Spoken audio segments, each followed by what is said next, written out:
మీరు ఎప్పుడైనా గమనించారో లేదో, ఒక్క శివలింగానికే ఒక ప్రత్యేకమైన గుర్తు ఒకటి ఉంటుంది.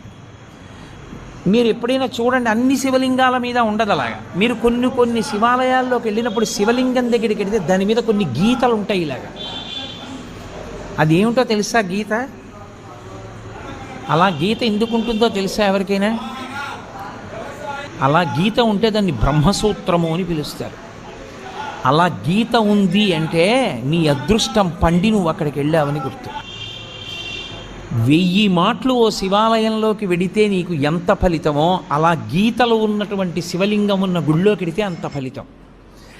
విశేషమైన ఆరాధనీయము అని గుర్తు. అలాంటి శివలింగం ఉన్న గుడిలోకి వెడితే తప్పకుండా మీరు మీ ద్రవ్యాన్నో, మీ బలాన్నో, మీ సంపత్తినో, మీ పాటనో, మీ పద్యాన్నో, మీ కష్టాన్నో అక్కడ వినియోగించాలి. శివలింగం మీద